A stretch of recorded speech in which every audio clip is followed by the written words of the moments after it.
Assalamualaikum warahmatullahi wabarakatuh.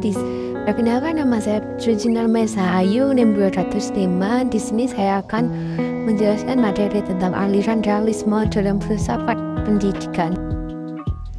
Pengertian realisme. Realisme merupakan aliran filsafat yang berpendapat bahwa hakikat realitas ialah terdiri atas dunia fisik dan dunia rohani. Realisme membagi realitas menjadi dua bagian, yakni subjek yang menyadari dan mengetahui di satu pihak dan pihak yang lainnya adalah adanya hak realitas di luar manusia yang dapat dijadikan objek pengetahuan manusia. Aristoteles 384-302 SM merupakan murid Plato, namun dalam pemikirannya ia mereaksi terhadap filsafat gurunya, yaitu idealisme. Hasil pemikirannya disebut filsafat realisme. Ia mengajarkan cara berpikir atas prinsip realitas yang lebih dekat pada alam kehidupan manusia sehari-hari, atau Muhammad Kristiawan 2016. Konsep aliran realisme ada tiga. Yang pertama, realis metafisika berdasarkan asal-usul prinsip Aristotelian. Filosofi realis menekankan kepercayaan pada realitas dunia material yang nyata dan ada, yang independen dan terlepas dari pihak para pengamat. Yang kedua, realis epistemologi metafisika. Realis didasarkan pada asumsi bahwa ada tatanan realitas objek yang terdiri dari benda-benda yang independen terhadap pengetahuan manusia tentangnya. Yang ketiga, aksiologi realis.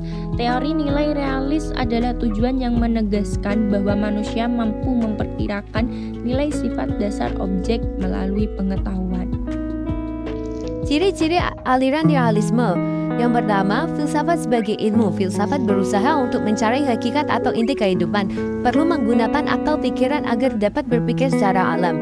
Yang kedua, filsafat sebagai cara berpikir, yaitu cara berpikir yang sangat mendalam sehingga akan sampai pada hakikat sesuatu. Pemikiran yang dilakukan dengan melihat dari berbagai sudut pandang ilmu pengetahuan.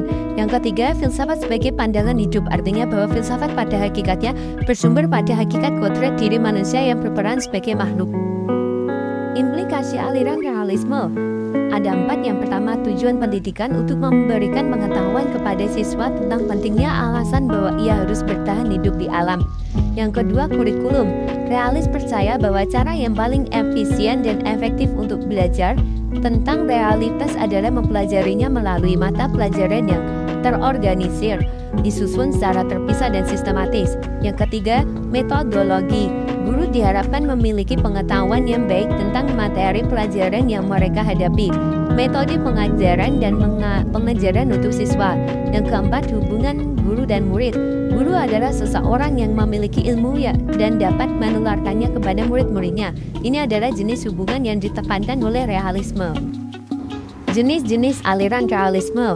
Yang pertama ada realisme rasional. Realisme rasional dapat didefinisikan pada dua aliran, yaitu realisme klasik dan realisme natural. Yang kedua ada realisme natural. Menurut realisme natural, pengetahuan yang diakui adalah pengetahuan yang diperoleh melalui pengalaman empiris dengan jalan observasi atau pengamatan indera.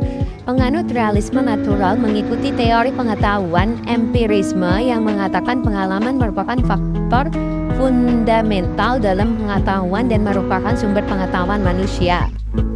Tokoh-tokoh aliran realisme. Yang pertama ada Johann Locke. Filsafat Locke dapat dikatakan anti-metafisikal. Locke termasuk orang mengagumi Descartes, tetapi ia tidak menyetujui ajarannya.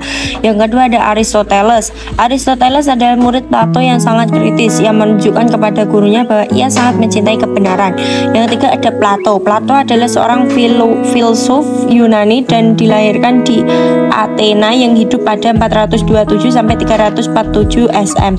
Ketika mengetahui kemasyhuran Socrates 419-399 SM, segeralah ia berguru kepadanya. Kesimpulan ada dua. Yang pertama, aliran filsafat realisme memperlihatkan bahwa sesuatu yang real atau sesuatu yang benar ada maksudnya, sesuatu yang merupakan gambaran nyata atau salinan sebenarnya dalam dunia realitas. 2. Pendidikan. Menurut aliran filsafat pendidikan menekankan ada pembentukan peserta didik agar mampu melaksanakan tanggung jawab sosial dalam menjalin kehidupan bermasyarakat. Untuk mencapainya, diperlukan pendidikan yang ketat atau sistematis dengan dukungan kurikulum yang komprehensif, dan kegiatan belajar yang teratur di bawah arahan oleh tenaga pendidik. Sekian penjelasan materi dari saya. Bila ada tutur kata yang salah mohon dimaafkan. Wassalamualaikum warahmatullahi wabarakatuh.